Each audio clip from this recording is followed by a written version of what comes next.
So now I'm going to introduce George. So as I mentioned, my area of focus is the construction phase, but George Harold is now going to tell you a bit more about the whole life cycle of a project. So George is the CEO of IFS. They're an award-winning company who have pioneered digital transformation, in particular in managing building information for the asset lifecycle. So from the planning and design stage through handover and close out to operations and maintenance. So IFS have been in business for 20 years supporting customers across mission critical sectors. So make sure that you pick George's brains at the end of this and get what you can out of it, because he's got a lot to offer you. So George, so what do we mean then when we talk about the whole life cycle of a project? Well, first of all, thanks everybody for inviting me on. Thanks, Saffron, for letting me speak at the event as well. I think these organizations are great. They're great for connections. They're great for developing business opportunities, so it's a pleasure to be involved. As Saffron has said, we started this business. We set a colleague of mine 20 years ago.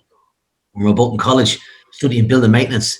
And at that stage, buildings were being built, but paper was being handed over to manage those buildings. And the people that had to manage those buildings were managing with boxes and boxes of paper. And at that stage, we seen an opportunity to say, well, hold on a minute, if we can gather all this information and put it into a central location and give it back to the people that own and manage these buildings, it would make their job a lot more easier. So when we first started out in business, there was a lot of trying and testing of different areas, but we kind of had an idea. We want to focus on one thing, which is the information around buildings. And we subsequently built the business up to a stage where we developed our own cloud-based software for accessing construction information and what we call handover information you manage and maintain the buildings with. And we put services associated with the actual software itself. So it's like anything when you're in business, there's peaks and troughs and there's ups and downs, but you just have to persevere and keep on going with what you're intended to do. What we're focused on, though, as an organization, is the life cycle of projects. I don't want to get too technical into the whole aspect of a particular subject. When a building is built, the owner or the operator gets back paper or gets back information or digital information. He has to manage that information for the full life cycle, for the operation, for the maintenance. So what we do as an organization, we get in right from the very, very start. So there's around 5 or 6 stages, roughly, to any project. You got your planning stage, your design stage, construction stage, operation stage, and so forth. And it's getting the information structure correctly in at the planning and design stage and taking ownership of that space. Because for an owner operator, these are the people that fund these construction projects, will own these construction projects and manage these construction projects. So you've got architects and design teams, and you have construction teams. The owner operator funds the whole process, and he takes responsibility for managing the building. So equipping him with the right information is our key focus. What we're doing now at the present moment is we have a whole new platform for managing that whole information cycle for those individual stages. And then we have our guys on the ground who are setting up the information process. So it's very important that from an owner's point of view, the information is key. Like in any particular project, like when you buy a car, for example, the first thing you want is a car manual, how you operate and maintain the actual car itself. With a building, you get a building manual back at the very end of a job. What we want to do is get involved at the very start of the process so we can make sure the information that goes into the building manual is correct, it's being set up, and it's accessible. And what we notice now with the pandemic, and like lots of industries we're all in, access to information is so important. We've had guys working for multinationals, working for hospitals, working for universities, who couldn't get access to the information because it was back in their office. What they needed was the information on their desktop, on their device, straight away. So we can see it in all industries, not just in construction. Access to information, the building of data centers and the holding is so important.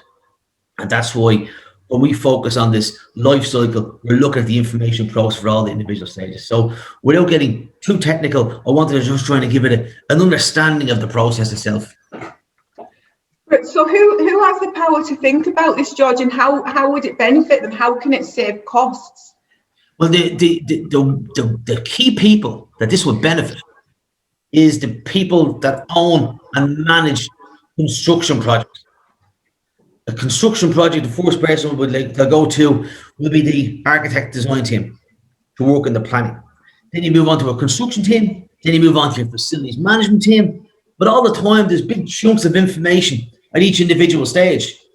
And what you want to do is take ownership to ensure that the information is being managed and set up based on your preferred way of standards and choice and so forth. You could have, like, it could be a multinational or it could be a semi-state. You could have multiple capital projects and multiple design teams. So you want the same standard format, structure to the information, so it's accessible and it can be used down for operations teams. So the people that change this is the owner operator, and that for us is our target market. So when we started out in business, we had to say, what's our target audience?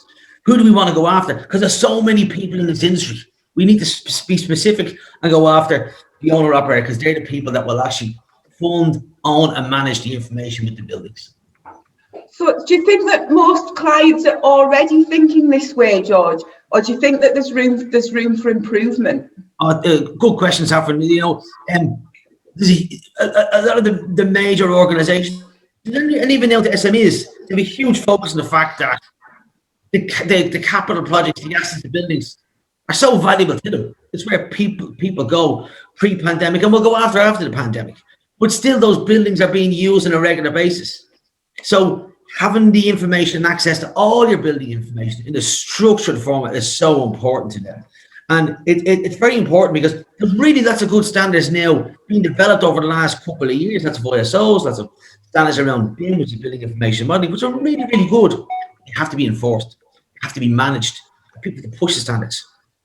So what do you think the solution is? What kind of solutions are available to help with this?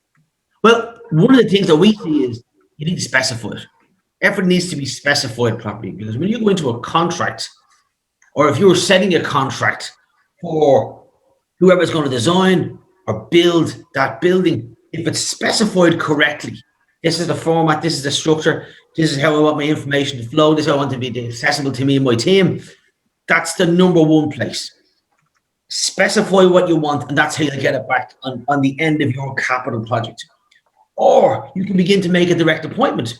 You want to employ a building information manager to make sure that they're taking responsibility for all your information.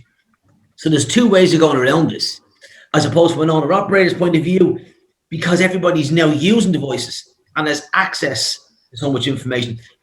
The construction industry was slow to move, but now it's beginning to take shape. And there's huge opportunities there within that industry, and the facilities management industry associated with it to really begin to grow in this space. Brilliant, George. So we've just got 1 more minute, so just one more quick question then. Yeah. So for clients who are thinking about getting started with this, you know, what advice would you give them? Because obviously the first thing they need to do is start putting together a business case for something, you know, investing in the solution that's going to help them later down the line. But how do they get hold of the right information? You know, how do they start to work out what the return on investment might be on adopting this kind of approach? And is that something that you can help them through that process? Yeah, we work with lots of organizations, from multinationals who are building their capital projects and property portfolio in different countries. And we're working now in the UK, in Holland, in Sweden, and the US. So we've lots of clients who are building lots of capital projects in those different countries.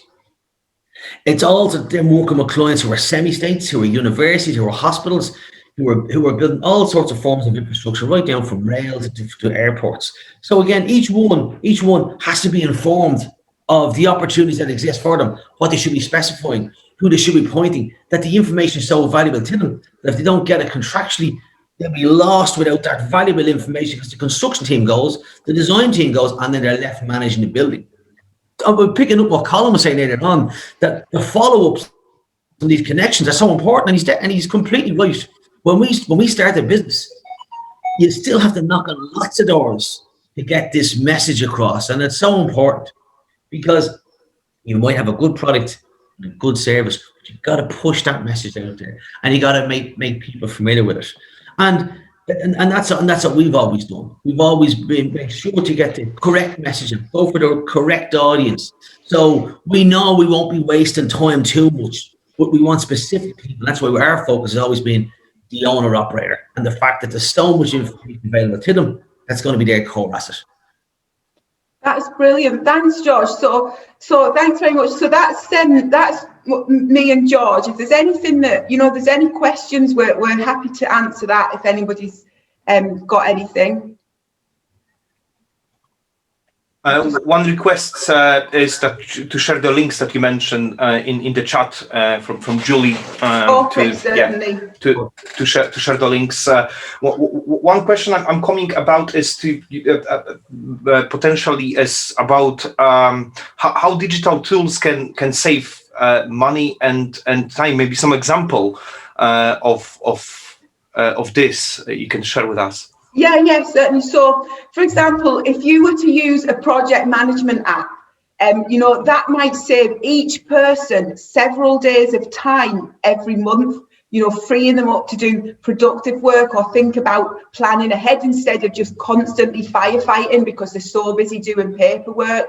Or, simple things like if you were to use digitalized site diaries, instead of the usual triplicate carbon copy pads that, are still unbelievably common these days, at any point in time, you've got fully searchable real-time records of all the work that's been done up until that point across all your jobs. So things like the amount of concrete poured, labour, plant.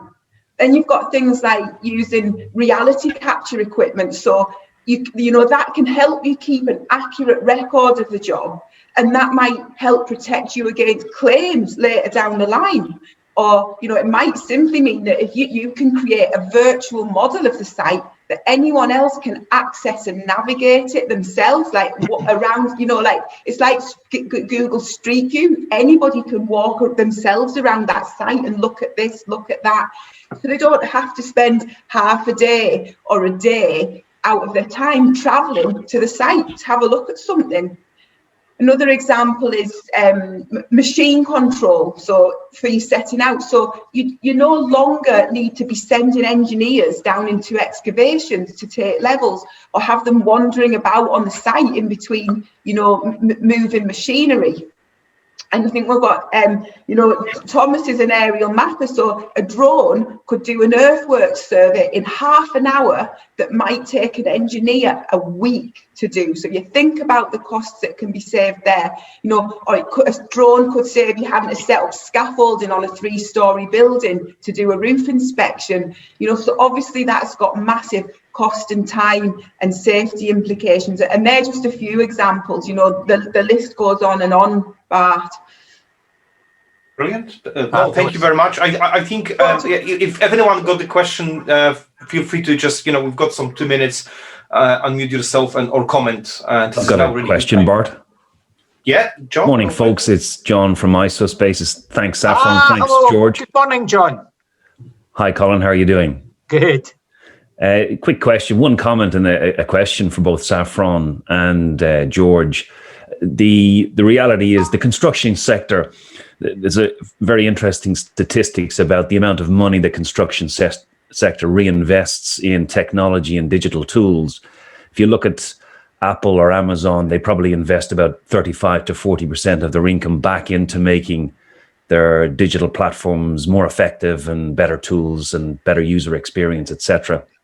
I think the agriculture sector is classified as reinvesting about 2% of income back into technology and improving the digital experience and all that sort of stuff. And I think the construction sector is probably at about 1.5% of overall income reinvested back into technology. Now, the good news with that is that there's plenty of room for improvement. So my question, I suppose, is have you seen over the last 12 months, given the pandemic and the need for remote working, the need for social distancing, is this the moment when the construction sector can really embrace technology, given the new ways of working and the potential implications of the pandemic going forward, to really get on board with this digital revolution and the technology to enable their businesses and move forward? And have you seen that in the last 12 months? I'll let you answer that one, George.